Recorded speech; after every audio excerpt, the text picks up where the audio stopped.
കേരളത്തിൽ തൊഴിലില്ലായ്മ ഒരു പ്രശ്നമായിട്ട് മാറുന്നുണ്ടോ? ഞാൻ മനസ്സിലാക്കിയിടത്തോളം തൊഴിൽ നിരവധി കൂടിക്കൊണ്ടിരിക്കുകയാണ് ചെയ്യുന്നത്.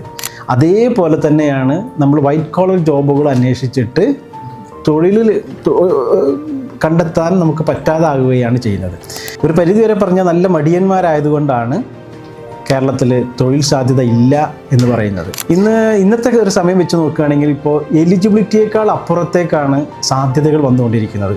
ഒരു SSLC ജയിക്കാത്ത, +2 ജയിക്കാത്ത ആളുകളും സാമ്പത്തികമായിട്ട് എന്ത് ചെയ്യുന്നുണ്ട്, നന്നായിട്ട് അവർക്ക് ഏൺ ചെയ്യാൻ വേണ്ടിയിട്ട് പറ്റുന്നുണ്ട്. ഇൻട്രസ്റ്റിംഗ് ഉള്ള ആളുകളാണെങ്കിൽ, അധ്വാനിക്കാൻ താല്പര്യമുള്ള ആളുകളാണെങ്കിൽ. അതുകൊണ്ട് തന്നെ പഠനം എന്ന് പറയുന്നതിനെ നമ്മൾ കുറച്ചുകൂടി വ്യത്യസ്തമായിട്ട് കാണേണ്ടതുണ്ട്.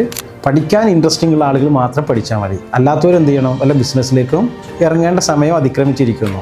എല്ലാവരെയും കൊണ്ടുപോയിട്ട് പഠിപ്പിക്കുക എന്ന് പറയുന്ന തത്വം എന്ത് ചെയ്യണം, അതാദ്യം മാറ്റുക എന്നുള്ളതാണ്. ITIയിൽ പഠിക്കാൻ താല്പര്യമുള്ളവർ ITIയിൽ തന്നെ പഠിപ്പിക്കുക. ITIയിൽ പഠിക്കാൻ താല്പര്യമുള്ള അല്ലെങ്കിൽ അതിന് കഴിവുള്ള ആളുകളെ ഈ കോച്ചിങ് സെൻ്ററുകളുടെ അഡ്വർടൈസിങ് കണ്ടിട്ട്, പരസ്യം കണ്ടിട്ട് പാരൻസ് അവനെ കൊണ്ടുപോയിട്ട് IITയിലേക്ക് എന്ത് ചെയ്യരുത്, ചേർക്കരുത്. അതാണ് ഇപ്പോഴത്തെ പ്രധാന പ്രോബ്ലം എന്ന് പറയുന്നത്. അതാണ് നമ്മൾ എല്ലാവരെയും കൊണ്ടുപോയിട്ട് എന്ത് ചെയ്യാണ്, പഠിപ്പിക്കുകയാണ്. എല്ലാവരെയും കൊണ്ടുപോയി പഠിപ്പിക്കേണ്ട ആവശ്യമില്ല, കഴിവുള്ളവനെ പഠിപ്പിച്ചാൽ മതി.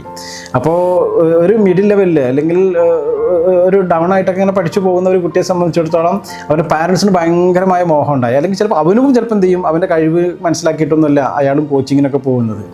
അതിനേക്കാൾ അപ്പുറത്തേക്ക് അവൻ്റെ ഒരു ആഗ്രഹം വെച്ചിട്ട് എന്ത് ചെയ്യും, അവന് കോച്ചിങ്ങിനൊക്കെ പോകും. റിയാലിറ്റി മനസ്സിലാക്കിയിട്ടായിരിക്കണം അവന് മുന്നോട്ടേക്ക് പോകേണ്ടത്. അങ്ങനെ ആകുമ്പോൾ കൺഫ്യൂഷൻ ഉണ്ടാവില്ല, ടെൻഷൻ ഉണ്ടാവില്ല, ഒന്നും ഉണ്ടാവില്ല. നല്ല ജോബുകളിലേക്ക് അവർക്ക് എത്താൻ വേണ്ടിയിട്ട് പറ്റും. അപ്പോൾ ജോബുകൾ എന്ന് പറയുന്നത് മുഴുവൻ പഠിച്ചിട്ട് കിട്ടുന്ന ജോബുകളാണ് എന്ന തെറ്റിദ്ധാരണ മാറ്റിയാൽ മതി. പഠിച്ചിട്ട് കിട്ടുന്ന ജോബുകളുമുണ്ട്, പഠിക്കാതെയും നമുക്ക് പല ജോബുകളും ചെയ്യാൻ വേണ്ടിയിട്ട് പറ്റും. അങ്ങനെയുള്ള ജോബുകളിലേക്ക് മാറിയാൽ മതി.